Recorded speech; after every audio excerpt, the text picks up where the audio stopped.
Rapaz. Boa noite, nobres pares, boa noite a todos que estão em suas casas. Perdão pelo microfone desligado. Presidente Dias Charles, parece que semana que vem a gente vai abolir essas máscaras, né? Amém. Já é muita coisa.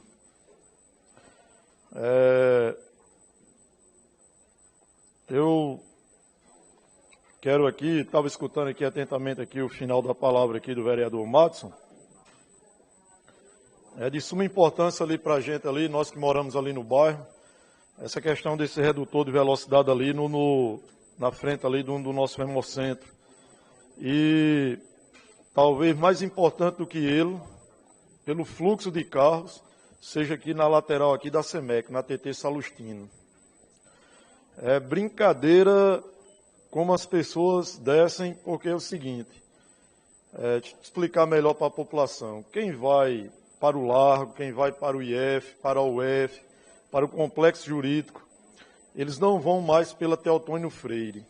Entram na Albani Salustino e vão aqui, direto aqui pela TT Salustino, que é na lateral da SEMEC.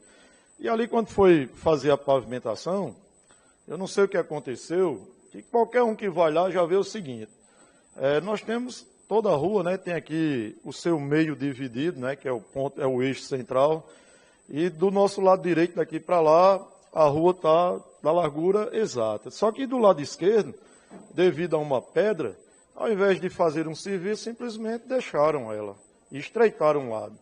Então é um perigo imenso para quem vem, para quem vai, porque você não consegue ver, quem está embaixo não consegue ver quem está em cima e vice-versa. E é o que acontece, as pessoas estão descendo em alta velocidade.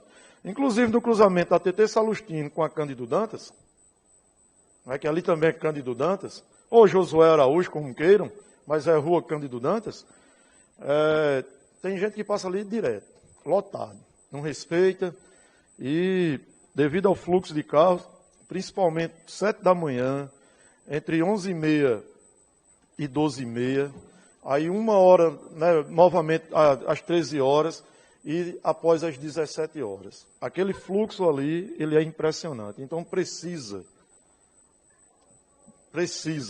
de mais de um redutor de velocidade ali, porque acidentes já aconteceram vários, vereadora Leilza. E nós temos idosos, o vereador Márcio é vizinho também, que sabe muito bem do que eu estou falando, nós temos vários idosos que moram ali, né, justamente ali na TT Salustino, justamente na região onde nós temos aquela ladeirinha ali. Então seria de suma importância que se fizesse lá. Já que nós estamos falando em requerimento e questão de trânsito, quem andou ultimamente ali na Rua da Feira, no mercado, lá na Tomás Silveira, presidente Charles, quando colocaram aquelas barracas ali, lá do segundo canteiro devido àquela obra, que é uma questão de necessidade e que nós compreendemos e toda a população, tranquilo. Porém, vereadora Leilza, não houve uma organização, não houve um planejamento, e o que aconteceu? Ali virou um caos. O vereador Bastião, que constantemente, todo santo domingo está lá na feira, lá pelo mercado, sabe do que eu estou falando. Ali ninguém se entende. Um lado está fechado, então quem vai aqui no sentido mercado, feira coberta, tem o seu lado, né, aqui a sua mão, mas quem vem descendo da feira coberta para o mercado, esse lado de cá, ali na frente ali do comércio ali do nosso, antes do Pinheirão, bem antes,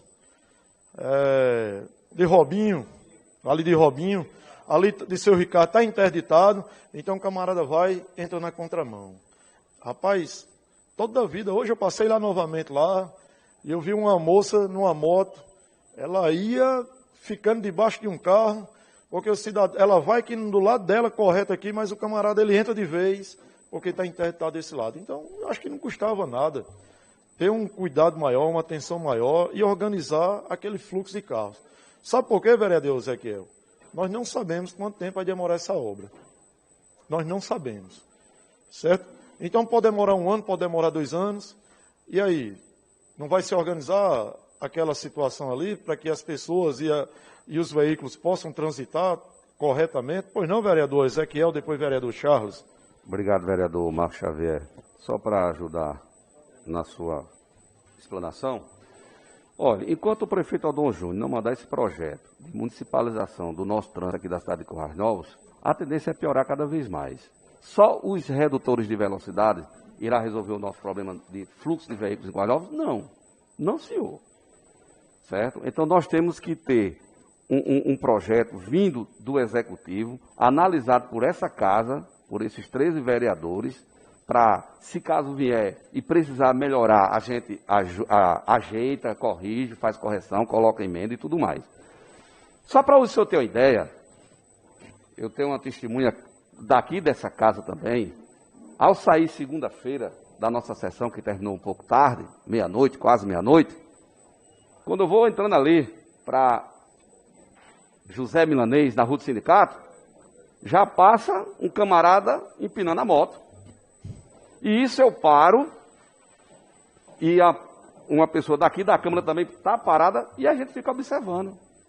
Por aí o senhor veja como está aqui, porque é de meia-noite, mas aquela pessoa lá na frente, o quiosque estava cheio de pessoas lá dentro, lanchando, comendo seu espetinho. E se aquela moto aquele camarada perde o equilíbrio, e aquela moto vai para cima daquelas pessoas ali, pessoas inocentes que não tem nada a ver, não é verdade? Então eu acho que o prefeito Aldon tem que mandar esse projeto em caráter de urgência, o mais rápido possível, porque desde 2017, no nosso primeiro mandato, que a gente vem pedindo a municipalização do nosso trânsito. Obrigado, vereador. Vereador Charles. Obrigado, vereador Marquinhos. Só para contribuir, o senhor falou da Feira Livre, e para mim é um sonho também, não só meu, mas de todos aqueles feirantes, que seja realizada essa obra, né, o mais rápido possível.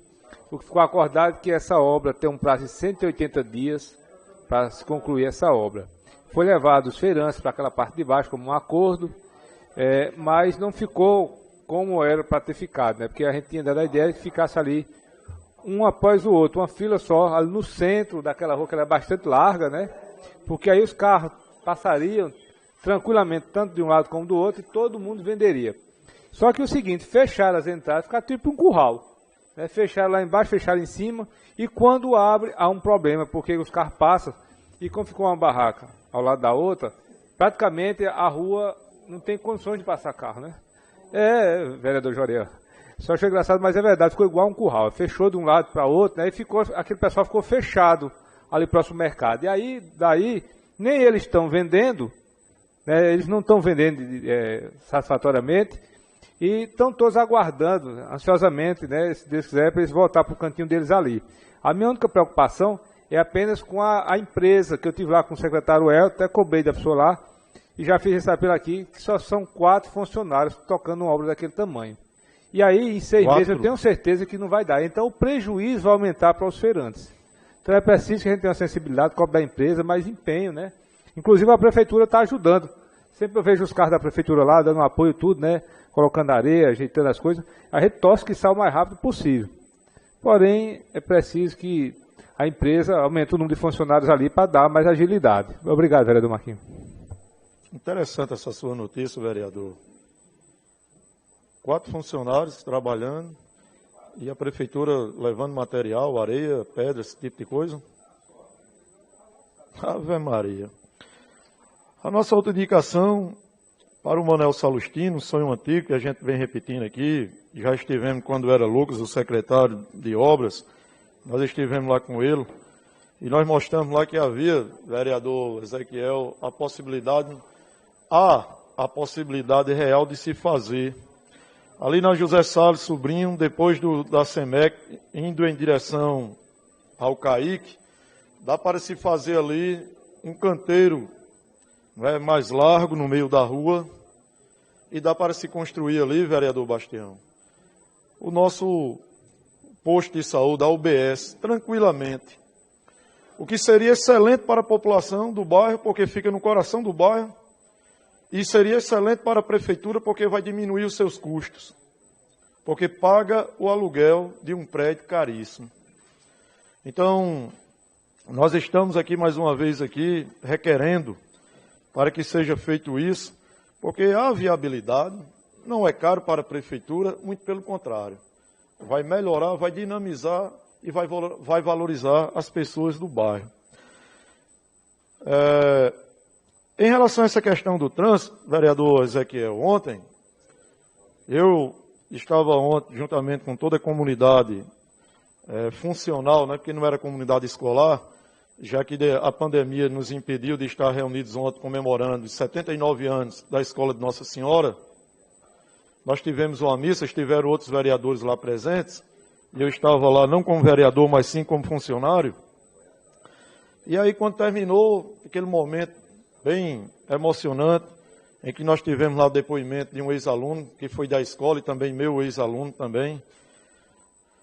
E aí, quando nós terminamos, né, todo aquele momento, tivemos a presença do ex-prefeito Vilton Cunha, que muito ajudou e continua ajudando a escola, inclusive nessa pintura que está sendo feita lá. Não é? E aí a gente percebe lá o seguinte: quando nós saímos ontem, vereador Ezequiel, que eu vou para casa, paro aqui na frente da CIDS, o semáforo está fechado. Quando o semáforo abre, tem aqui um carro do meu lado e mais 2 motos. Quando nós vamos subindo, lá vem um táxi de Natal, todo caracterizado de Natal, e ele vem descendo na João Pessoa, ali já até o Tony Freire, vem descendo aqui no INSS. Ele simplesmente, do jeito que ele veio da rodoviária, ele entrou aqui na contramão, cruzou o sinal vermelho e desceu na contramão no Hotel Tony Freire. Rapaz, quem estava aqui do meu lado aqui, que ia arrebentando, eu e o outro motoqueiro, que é o entregador, estava lá, disse que fome eu acho, não é o que fome. Rapaz, nós tivemos que trancar o outro motoqueiro e o carro, para nossa sorte, ele parou. Senão, simplesmente, o taxista tinha atropelado os 3. Buzinamos, cortamos, fizemos sinal com o farol, e o cara, nem aí, simplesmente ele desceu. E atravessou aqui assim o Bezerra e desceu e entrou no posto. Certo? Se pegar aí as imagens aí das CIDs, chamar as pessoas que estavam lá, que estavam aqui ao meu lado ontem, que porventura possam estar assistindo, se pegar as pessoas que estavam ali no centro de artesanato e viram tudo aquilo, eles vão testemunhar o que eu estou falando aqui nesse momento. E aí eu pergunto, é a primeira vez? Nesses 5 anos, estou no 6º ano enquanto vereador, já é a 3ª vez que acontece isso. E não era tarde ontem não, vereador Ezequiel. Não era tarde não, era por volta das 10 horas da noite. Certo? E é por quê? E interessante, vereador Iranilson. As 3 vezes que eu presenciei, todos os 3 veículos não eram daqui. Na João Pessoa, ali, o que tem de gente que entra ali à noite ali no Bradesco, simplesmente entra e vai embora e desce a João Pessoa, é um espetáculo. Já dizia meu avô, em terra que não tem lei, então todo mundo faz o que quer. Infelizmente alguém vai ser penalizado, não é verdade? E quando é penalizado, não é criminalmente, mas é um acidente que pode tirar a vida de alguém, e aí é o inocente que vai pagar com a vida. E aí, já que nós estamos falando de lei, vereador Ezequiel, eu hoje fui procurado por um amigo, né, conhecido de muitas pessoas, de todos aqui, eu acredito, e ele estava simplesmente, como é que eu posso dizer? Eu não vou dizer indignado. Ele estava tudo, indignado, perplexo, revoltado, triste, porque jamais ele imaginaria que iria receber um oficial de justiça em sua casa cobrando uma dívida, vereador Kleiber. E aí eu vou perguntar mais uma vez a todos os vereadores desta casa. Nós vamos permitir que isso aconteça normalmente? Nós temos aqui um código tributário. Nós temos aqui o seu artigo aqui, 181. Ah, vereador, eu tenho uma dívida para com a prefeitura. Eu estou errado? Estou. Eu sou consciente da minha dívida? Sou.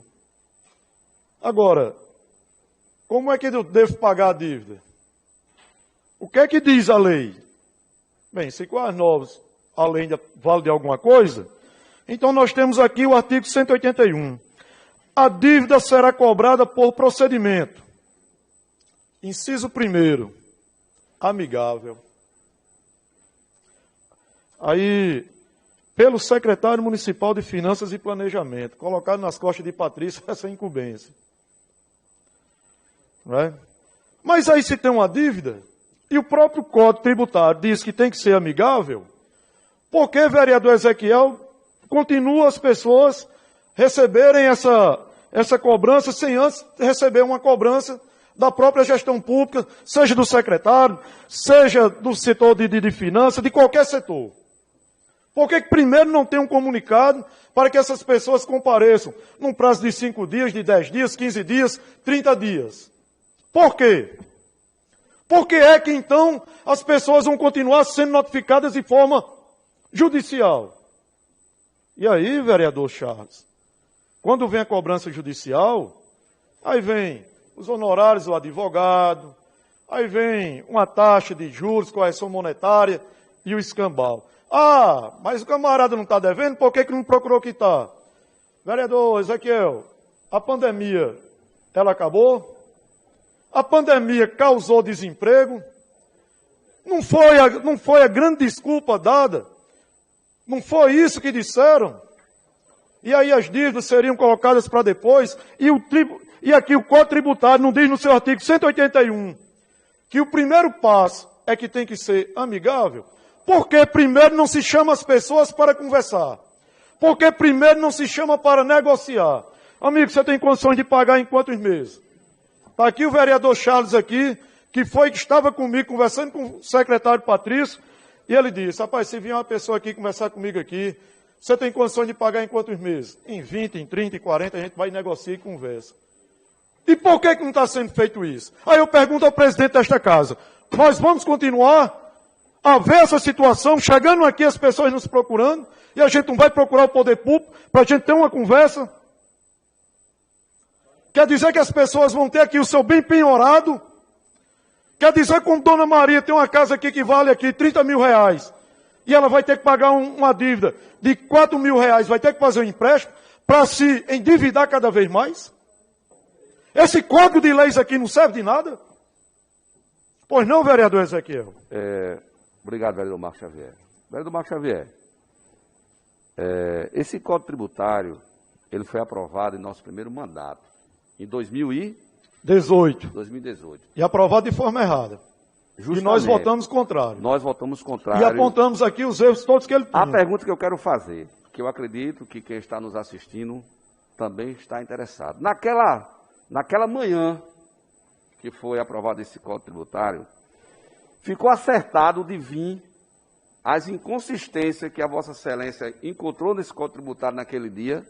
A pergunta é, essas inconsistências elas vieram para fazer a correção? Só se foi lá em Bodó, porque para a Câmara Municipal de Boa Nova até hoje não. Fica assim, nós ficamos preocupados, presidente, com essa situação. O que o vereador Marcos Xavier traz hoje é bastante preocupante para o povo de Currais Novos. Como ele acabou de pedir um posicionamento da presidência dessa casa, e desde já pode contar comigo, porque a gente vai ter que saber se as inconsistências vieram ou ainda vão vir. Nunca vieram. Nunca vieram. Tanto que se tivesse vindo, teria que ser aprovado por todos nós. A presidência dessa casa poderia, sim, articular uma reunião com o secretário Patrício e algum representante do Executivo, para que a gente olhasse com bons olhos para esse ponto que o vereador Marcos Xavier acabou de trazer. A gente não pode ficar de braços cruzados. A gente nós recebemos, nós somos pagos com dinheiro público para fazer o nosso serviço. Então a gente não pode ficar de braços cruzados. Obrigado, presidente. Obrigado, vereador. Eu agradeço, vereador. E assim, a minha exaltação aqui é porque a gente fica indignado em ver pessoas que não têm condições, presidente, vereador Edmilson, não têm condições de pagar, principalmente pela questão da pandemia, e simplesmente chegar aqui um oficial de justiça cobrando uma dívida de 300, 400 reais, se transformar em 1.700, 2.500, 2.200 reais. O senhor, eu e todo mundo aqui é sabedor disso, desde a gestão anterior, quando começaram a ser cobrados, porque as pessoas chegavam aqui, denunciavam e a gente mostrava aqui. E nos procuravam para ajudar, para conversar, para intermediar. A questão é, se a lei, no seu artigo 181, ele diz que primeiro tem que ser amigável, então primeiro que se faça o contato com as pessoas que estão devendo. Se as pessoas não derem resposta, aí sim, aí eu sou favorável, porque esse é o caminho. Agora, chegar um oficial de justiça, cobrando uma dívida, sem antes ter o cumprimento da lei, porque no seu artigo 181, inciso 1º, diz que tem que ter uma conversa amigável, tem que ter uma procura, uma conversa, mostrar quanto é a dívida, e de repente o camarada dizer que, rapaz, eu posso pagar tanto por mês, pode dividir em quantos meses para mim? Aí tranquilo, se fizer isso, eu estou aqui batendo palma. Mas enquanto acontecer o contrário, enquanto tiver de forma absurda, como essa aqui, inclusive passando por cima da lei, eu fico indignado e sou contrário a tudo isso. Sem mais para o momento, uma boa noite a todos. Obrigado, vereador Marcos Xavier. Até essa semana, recente, eu escutei o vereador Marcos Xavier, o vereador Ezequiel, falando sobre a questão da ida lá para falar com o secretário. Não incluía essa situação, não? Não. Mas é interessante, o diálogo é sempre interessante. Eu aceito até a solicitação do vereador Ezequiel de buscar com o Patrício, a gente buscar até a ida lá, eu vou amanhã ligar para ele, saber da possibilidade da gente dialogar e ver o que é possível fazer. Eu já peço ao senhor, primeiro vou lhe esclarecer, a nossa ida lá foi uma cobrança errada. Que aí o vereador Ezequiel não pôde ir, fomos eu e o vereador Charles. A cobrança indevida, porque parcelamento de IPTU jamais pode ter correção monetária. E aí estava vindo essa correção monetária. Nós mostramos ao secretário Patrício, ele reconheceu e falou que era uma questão de sistema e disse que ia ajeitar, inclusive a gente vai voltar lá para saber se já foi consertado isso e ser ressarcido o pessoal pelo valor cobrado a mais. Agora essa daqui já é um ponto que a gente já vem há 2 anos discutindo, começou em 2020. E aí tinha parado, ano passado voltou, paralisou e agora volta novamente. Então nós temos que tomar uma atitude. Nós temos que tomar uma atitude. Inclusive, eu já peço encarecidamente aqui à mesa diretora que peça em sistema de urgência a relação, não é, à Secretaria de Finanças das pessoas que têm dívidas de IPTU para com o município e que estão sendo notificadas judicialmente. Para que se possa ter uma negociação, primeiro saber se elas foram contactadas, se elas foram, se houve uma carta convite, se houve uma conversa com essas pessoas e se elas se negaram a pagar. Porque todas as pessoas que a gente conversa, nenhuma delas foi contactada. Ao contrário, foi uma surpresa geral quando de repente na sua casa chega um oficial de justiça para fazer uma cobrança, né, de um IPTU atrasado. Vou buscar